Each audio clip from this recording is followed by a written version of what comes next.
자,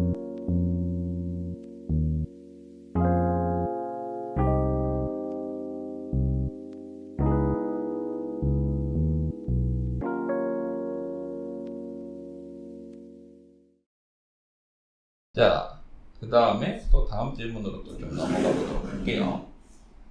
어저께 하신 질문인 것 같은데, 몬스테라가 공간을 많이 차지하는 것 같아 꺼려했거든요. 뭐 이런 내용의 댓글이 달렸는데, 몬스테라가 사실은 이제 키우다 보면 공간이 되게 많이 차지하게 되기는 해요. 그래서 이제 작은 몬스테라들을 좀 찾으시는데, 몬스테라가 일정 크기 이상 자라는 게 좀 꺼려지시면 아단소니종 이런 것들은 몬스테라 중에서도 입이 되게 작죠. 그것도 물론 햇빛이 잘 들면 한 이 정도?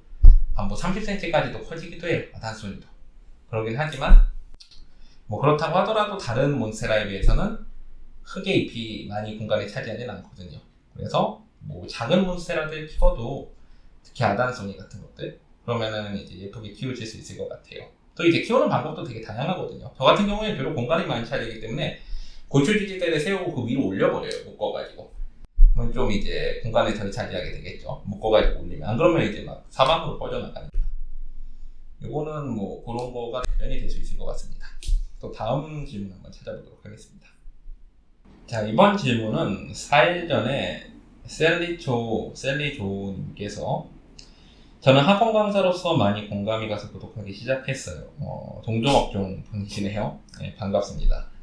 저도 학원에 식물들을 가져다 두고 싶은데 아이들이 오며 가며 스치거나 하면 잎이 손상될까봐 가져다 두기가 꺼려지더군요. 혹시 아이들이 식물을 상하게 하거나 화분을 깨거나 한 적은 없는지 궁금해요. 구독자 1000명 축하드려요. 아, 감사합니다. 네. 저도 강사 때는 학원에 식물을 갖다 주거나 그러지는 않았던 것 같아요. 원장이 되고 나니까 이제 공간이 여유가 생기고, 이제 뭐 학원 공간에 제 마음대로 이제 조정을 할 수가 있으니까 식물을 갖다 줄 수가 있는 건데, 강사 때는 제한이 되죠. 자기 공간도 제한되고 또 그게 햇빛이 드는 자리일 리도 없고, 학원들이 대부분 이제 창문에다 이제 시트지나 이런 걸로 가려버리기 때문에 식물을 키우기가 되게 안 좋은 환경일 확률이 되게 높아요. 또 이제 저희는 특징이 이거예요. 고등부 국어학원입니다. 학생들이 뭔가 학원에서 장난을 치거나 그러면서 뭔가 물건들을 부수거나 그러는 케이스는 거의 없어요. 그리고 또 다음 질문에 한번 보도록 하겠습니다. 2일 전에 질문을 주셨는데 이름이 이스틸하리님께서 축하드립니다. 알보삽수 새순 올라오는 거 타임랩스 같은 거 기간 영상 제작해 줄 수 있을까요? 그리고 알보삽수 키우고 있는데 뿌리는 엄청 많은데 새순이 눈자리만 터지질 않네요. 눈자리 생긴 이후 새순 나올 때까지 얼마나 걸릴까요? 타임랩스는 지금 계속 제작을 하고 있어요, 사실. 근데 이제 똑같은 알보 타임랩스를 계속 찍으면 좀 지루해하실까봐 다른 것도 좀 찍고 이렇게 하려고 하고 있는데, 그 다음에 사실 이 삽수 눈이 터지고 뿌리 터지는 거는 랜덤입니다. 같은 식물에서 자른 삽수들을 같은 환경에 둬도 어떤 거는 뿌리가 먼저 나오고 어떤 건 눈이 먼저 나오고, 물론 이제 햇빛을 많이 보면 눈이 나올 확률이 더 높아지고 햇빛을 덜 보면 뿌리가 나올 확률이 높아지긴 하는데, 새순이 눈자리만 터지지 않는다. 뿌리는 잘 나온다. 자, 그러면은 햇빛을 좀 보여주세요. 그러면은 이제 햇빛을 보여준 자리에 새 눈이 이제 자극이 돼가지고 눈이 터질 확률이 좀 더 높아집니다. 물론 뿌리는 햇빛에 안 보일수록 더 좋긴 해요. 그래서 사실 저는 수태마리를 별로 안 좋아하는데, 수태마리의 장점 중 하나가 수태로 뿌리 부분을 말아놓으면은 눈자리는 이제 햇빛이 많이 닿을 수 있고, 수태 감은 뿌리 부분은 햇빛에 안 닿게끔 할 수 있어 그런 장점이 있다라고 생각을 하긴 하거든요. 수태가 그리고 또 강산성이다 보니까 이제 그 세균 감염이나 이런 걸 막아주는 역할도 하고요. 하지만 이제 어디까지나 수태에 순화시킨 아이들은 흙에 정식한 아이들과는 달라요. 이제 간혹 착각하시는 분들이 있는데, 수태 식재를 했다라고 생각하시는 분들이 있어요. 수태에다가 이제 감아놓고서 이게 식재가 되었다. 순화 중간 과정이지, 수태에서는 흙에서 자라는 것과 전혀 다른 뿌리가 나옵니다. 수태에 이제 적응한 뿌리는 이제 흙으로 옮겨가면 다시 재적응을 해야 돼요. 녹아버릴 수가 있어요. 그래서 물이랑 별반 차이가 없다라고 보시면 돼요. 수태마리를 해가지고 키운 이제 그 개체들은.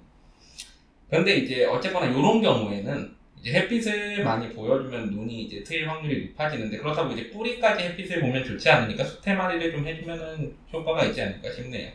아니면은 이제 약간 어두운 병에다가 넣어가지고 아랫부분만 뿌리에 잠기게끔 하면은 이 윗부분 햇빛을 좀 볼 수 있게 하면 그런 것도 하나의 방법인데, 또 그렇게 하기 또 힘들 수도 있으니까.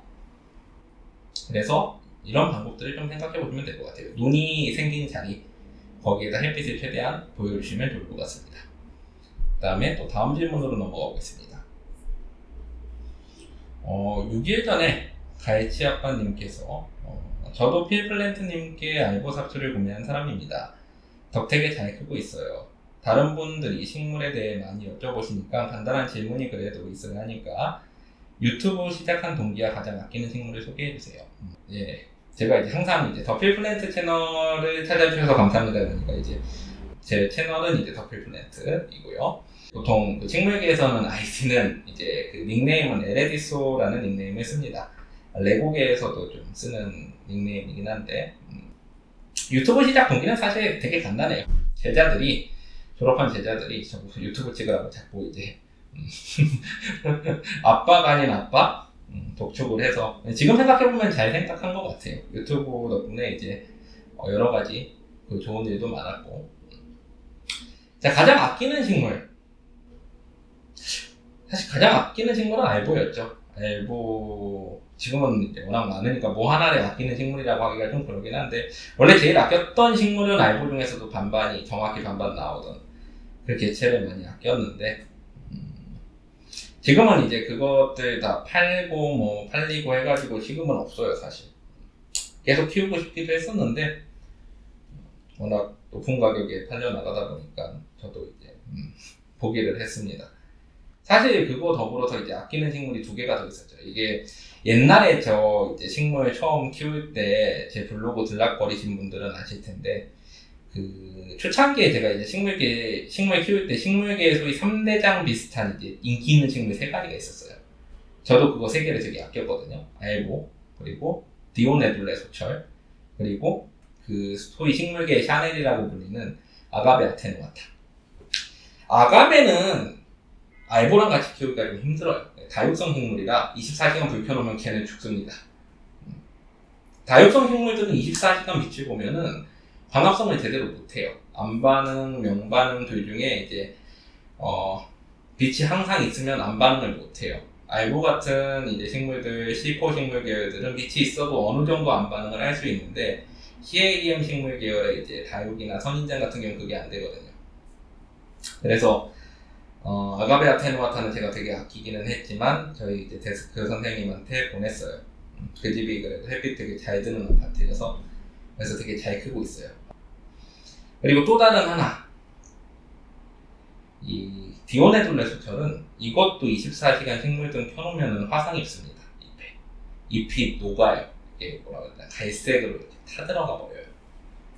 걔도 알보랑 같이 키울 수가 없더라고요. 그러니까 알보나 몬스테라류를 되게 짧은 시간 안에 크게 키우고 장마철에 대비해서 막 빛 24시간 켜놓고 막 이렇게 하려면 디오네둘레와 아가베 아테누아타는 같이 키울 수 있는 식물이 아니에요. 사실 걔네들이 가장 아끼는 식물이었죠. 알보는 뭐 이제 아낀다 라고 하기엔 너무 개체수가 많아져가지고 뭐 하나를 아낀다라고 하기엔 좀 뭐하게 됐고, 원래는 이제 그 식물들이 가장 아꼈던 식물들이에요. 많은 사람들이 아끼는 식물이죠. 디오네둘레나 아가베 아테누아타, 누가 봐도 예쁜 식물들이니까. 이 정도면 답변이 됐을 것 같습니다. 또 다음 질문에 한번 넘어가 보도록 하겠습니다. 자, 다음 질문은 6일 전에 정원 이지용 님이 주신 질문인데, 몇 주 전에 학원에 방문해서 국원 알보를 구매했던 사람입니다. 사실 너무 비싼 아이라 이것저것 물어보고 싶고 학원에 있는 식물들도 구경하고 싶었는데 수업 중이시고 분위기도 조용해서 알보만 받고 후다닥 나온 게 너무 아쉬웠어요. 궁금했던 점은 24시간 불을 켜두고 알보를 키운다고 하셨는데, 평상시 알보가 받는 광량이 얼마나 되는지 어플로 체크해봐 주실 수 있나요? 빛이 잘 들지 않는 실내에서 식물 등으로 어느 정도 광량이면 잘 자랄 수 있을지 궁금합니다.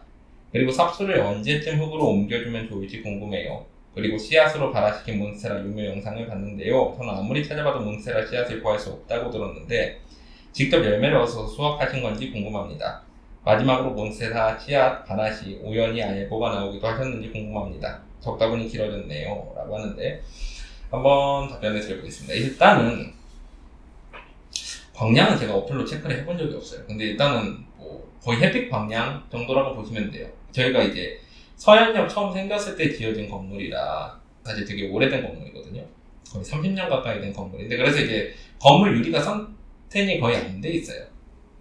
근데 그걸 가지고서 이제 유리 하나 통과해가지고 들어온 햇빛이기 때문에 광량은 상당히 많다라고 보시면 돼요. 그러니까 되게 밝아요. 그러니까 식물등이랑 같이 햇빛 광량을 비교해보면 식물등이 쳐져 있는 이제 그 식물등 갓 아래가 오히려 그늘이 생길 정도니까 식물등보다 더 밝다는 거죠. 그러니까 저희 광량은 식물등보다 더 밝은 광량이라고 보시면 됩니다. 일반적으로 햇빛 자체가 식물등 여러 개 켜놓은 정도의 광량. 그리고 이제 빛이 잘 들지 않는 실내에서 식물등으로 어느 정도 광량이면 잘 자랄 수 있을까요? 잘 자라려면 식물등으로는 불가능합니다. 몬스테라 아예보는 식물등으로 커버하기가 되게 힘들어요. 뭐 식물등을 여러 개를 동시에 이제 한 식물에다가 쪼여주면은 모르겠는데 햇빛 광량을 못 따라가요. 아무리 식물등으로 키운다고 해도. 그러니까 식물등은 어디까지나 보조지 식물 자체를 잘 키울 수 있는 그런 여건을 만들기는 되게 힘듭니다. 특히 몬스테라 같은 아이들. 물론 이제 뭐 어떤 식량작물이나 이런 것들 지하에서 지하철 같은 데서 키우는 뭐 식물 재배 기업 뭐 이런 것들도 있긴 하지만 몬스테라 정도 되는 되게 큰 대형 관엽들은 기본적으로 햇빛이 없으면은 되게 힘들어요. 그리고 이제 삽수는 흙으로 옮겨주기 좋은 시기는 사실 이제 뭐 뿌리가 충분히 나오면 나올수록 더 유리하죠. 흙에 적응할 확률이 높아지니까. 물론 이제 웬만큼 뿌리가 나오면은 이제 흙에 어느 정도 적응을 하긴 하지만 정말 운이 나쁘면은 웬만큼 뿌리가 나와도 그 뿌리가 다 녹아버리는 수도 있어요.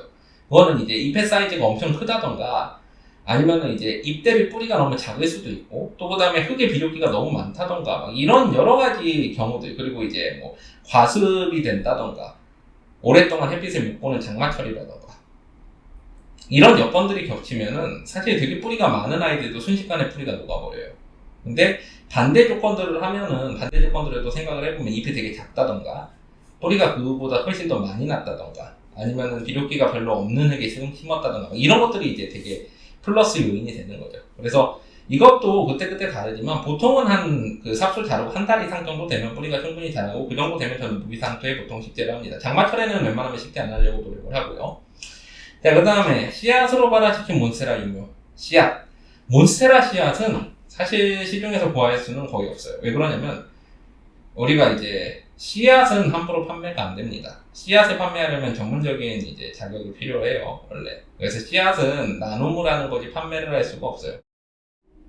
그 판매하려면 전문적인 그 자격이 있어야 되고 정식 등록을 하고 판매를 해야 됩니다. 왜 그러냐면 이게 나중에 이제 그 농업 부분이랑도 관련이 되는데 이제 예를 들어 볼게요. 어떤 씨앗을 사가지고 이게 고추 씨인 줄 알고 심었는데 오이가 났어요. 이러면 안 되잖아요. 그래서 이제 농업 분야에서 어느 정도 검증된 기업, 어느 규모 이상 되는 기업한테 이제 종자를 판매할 수 있는 권리를 줍니다. 그래서 그런 기업이 아니고서는 판매를 할 수가 없어요, 씨앗 자체는. 그래서 몬스테라 씨앗을 구입을 하려면은 이제 해외에서 씨앗 수입하시는 업체에다가 얘기를 하거나 해야 돼요. 그래서 거기 통해서 사야 됩니다. 업자를 통해가지고. 그것도 이제 업자들은 뭐 이렇게 뭐 몇십 개, 몇 개 이렇게 안 팝니다. 저도 살 때 최소 단위가 5,000개였어요. 5,000개. 그러니까 몇천 개 단위로 사야 돼요. 그러지 않으면 살 수가 없습니다. 그래서 저도 이제 뭐 직접 열매를 얻어서 수확하기가 되게 힘들죠. 일단은 이제 꽃이 피기도 힘들 뿐더러 꽃이 펴도 씨앗이 생각보다 별로 안 나옵니다. 5,000개 정도 씨앗을 수확을 하려면 정말 몬스테라가 밭대기로 있어야 될 것 같아요. 그래서 그리고 몬스테라 씨앗에서 우연히 아예보가 나오는 경우들이 있어요. 있는데 그 무늬가 유지되기가 되게 힘듭니다. 이 부분에 대해서는 사실 제가 지금 이제 여기서 말씀드리긴 뭐한데 저도 이제 씨앗을 많이 심다 보니까 간혹 이제 돌연변이들이 나와요. 요거는 나중에 제가 따로 영상을 하나 찍으려고 준비 중입니다. 신품종 같은 것들에 대한 영상인데 기대하셔도 좋을 것 같아요. 그러니까 사실 이제 몬스테라 씨앗을 되게 많이 심다 보면은 이제 새로운 돌연변이들이 꽤 나와요. 새로운 형태들이. 근데 이제 그게 형질이 계속 유지가 되느냐의 문제인 거예요. 그러니까 막상 심어보면 사실 하얀 아이들은 되게 생각보다 많이 나와요. 알고. 아예 고스트로 나온 애들은 되게 많아요, 생각보다. 근데 걔네들은 다 죽죠, 자라는 과정에서. 그러면은 뭐가 나와야 되느냐? 초록색과 하얀색, 혹은 초록색과 노란색, 혹은 초록색과 뭐 특이한 색깔이 같이 섞여 있는 애가 나와야 되는데 그게 되게 가능성이 극히 적어요. 그리고 그게 나온다고 하더라도 계속 형질이 유전이 되면서 형질이 계속 그 다음 잎까지 적어도 한 잎이 6, 7개는 나와야 얘가 이제 형질이 고정됐구나, 어느 정도 돌연변이라도 라고 생각할 수 있는데 그게 되게 힘들죠. 근데 만약에 나오면 대박인 거죠. 그래서 그거는 나중에 제가 영상을 기대하셔도 좋습니다.